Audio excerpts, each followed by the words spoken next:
बुद्धं शरणं गच्छामि धम्मं शरणं गच्छामि संघं शरणं गच्छामि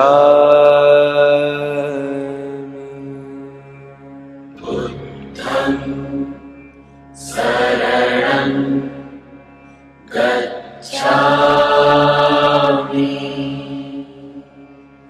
धम्मं शरणं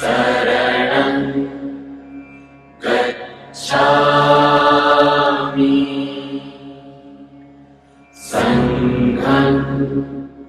शरणं गच्छामि बुद्धं शरणं गच्छामि धम्मं शरणं गच्छामि संघं शरणं गच्छामि बुद्धं शरणं गच्छामि धम्मं Kita berada di tempat ini adalah tempat yang dikatakan sebagai tempat mengenang pencapaian kebudayaan sosok makhluk. Kebudayaan dalam arti adalah yang bangun, yang tidak terlelap,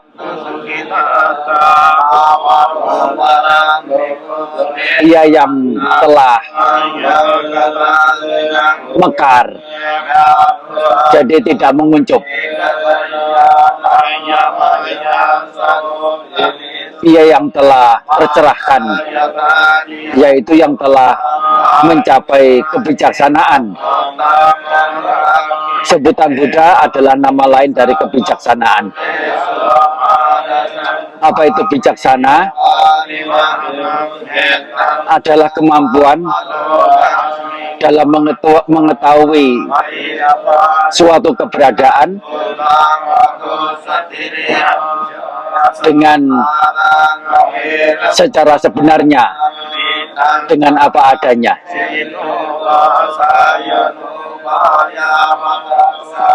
Dan ini menjadi alat yang ampuh dalam menghentikan segala penderitaan serta menghentikan juga perjalanan yang menyakitkan. Kita bisa bandingkan, setiap orang perlu pendidikan, perlu pengetahuan melalui sekolah belajar. Salah satu tujuannya adalah untuk mengentaskan diri, mencegah diri dari penderitaan, mendapatkan kebahagiaan. Sesungguhnya demikian ini tidak berbeda dengan yang guru agung kita, adalah mencapai kebijaksanaan untuk terhindar dari penderitaan, untuk mencapai kebahagiaan. Kita harus mengubah cara pandang kita sesuai dengan yang sang guru agung kita ajarkan, untuk bisa turut terbebas dari penderitaan, mendapatkan kebahagiaan lewat mencapai nilai-nilai pengetahuan yang telah beliau capai. Yang pengetahuan itu sekali lagi untuk menghentikan, untuk mengikis penderitaan. Keberadaan beliau yang telah terkikis kotoran-kotoran batin dari batin beliau Terbayangkan seperti teratai putih atau lili air putih atau lili air warna apapun yang terbebas dari pengotor-pengotor, tampak tidak keruh, tampak menyenangkan, tampak jernih,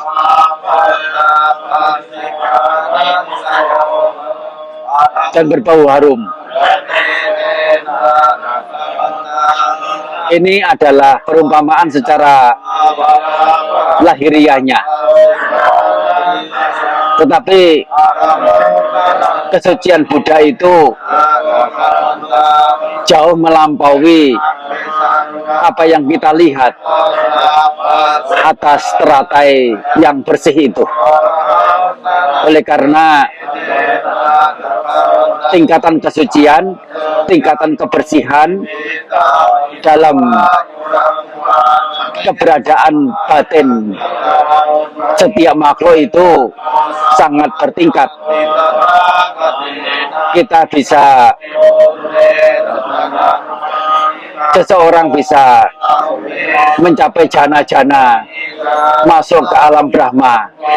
Sesungguhnya itu juga sudah bisa disebut sebagai masuk dalam alam kesucian. Tetapi Sang Buddha lebih dari itu, yaitu kesucian yang menuntaskan, kesucian yang totalitas. Karena kesuciannya itu, beliau mendapatkan kedamaian, ketenangan, kesejukan, ketentraman, kelegaan, keleluasaan hati. Tidak ada iritasi, tidak ada rasa resah gelisah, tidak ada rasa ketidaknyamanan. Demikian ini adalah hati sosok seorang Sama Sambuddha. Ia yang telah mencapai kebijaksanaan dan karenanya bisa mengikis hal-hal buruk dalam batin. Kita duduk bermeditasi dengan membayangkan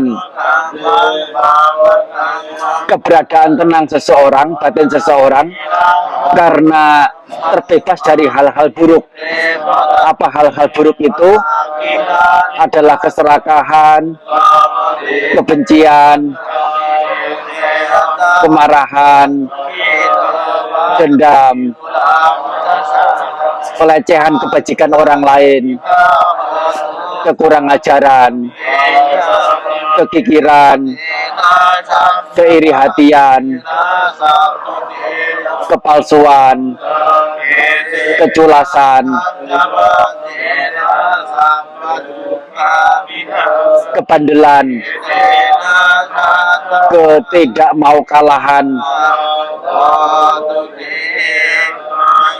pembandingan diri, bahwa diri ini lebih rendah, setara atau lebih tinggi dari yang lain, ketinggi hatian, kemabukan, dan satu lagi adalah kelengahan. Ini semua dikatakan sebagai hal buruk yang punya ciri mendatangkan rasa iritasi, dan batin beliau telah lepas dari utamanya 16 jenis ini. Dan dapat dibayangkan apabila satu saat saja, satu jenis saja, salah satu dari pengotor batin ini masuk ke dalam pikiran, bisa kita bayangkan dalam pikiran kita, rasa gelisah telah muncul secara otomatis. Dan beliau bebas dari seluruh bentuk hal-hal buruk itu. Bagaimana ketenangan batin beliau, ciri-ciri ketenangan beliau, batin beliau yang terbebas dari kotoran batin ini, kita jadikan sebagai objek. Keberadaan tenang beliau kita jadikan sebagai objek. Kemudian setelah dalam tahapan tertentu kita refleksi ke dalam diri kita, bagaimana jika batin kita ini juga berada terbebas dari hal-hal buruk itu. Bagaimana jika batin ini terbebas dari hal-hal yang mengotori. Ke-16 hal itu. Bagaimana keberadaan batin ini terbebas dari semuanya itu. Merasakan sambil menyelidik, sambil mengamati, sambil menyadari keberadaan terbebasnya batin dari hal-hal buruk itu. Dan merasakan, berusaha menyadari apa yang dirasakan tentang keberadaan batin yang terbebas dari hal-hal buruk itu, dan itu kemudian yang dijadikan sebagai objek. Objek berupa apa? Keberadaan batin yang tenang yang dimunculkan dari keterbebasan batin dari hal-hal buruk. Yang itu semua masing-masing punya pelatihan sendiri, yaitu kecermatan, pengamatan, kejelian, kesadaran dalam bermeditasi. Kengantukan, keengganan juga bagian dari kotoran batin. Kemalasan juga bagian dari kotoran batin. Nah, untuk itu kita refleksikan dulu pada ketenangan Sang Guru Agung kita, mendapatkan kedamaian oleh karena telah menghancurkan pengotor-pengotor batin.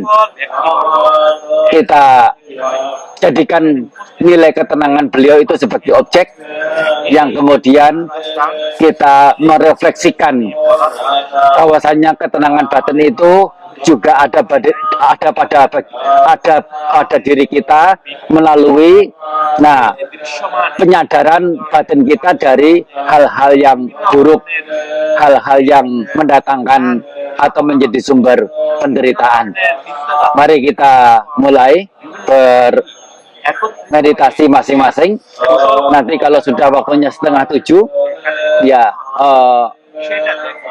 yang punya penanda waktu bisa memberitahu. Ya, mari kita memulai. Ya. Jam 6. Jam 6 ya. Setengah 7 nanti ya. Setengah 7.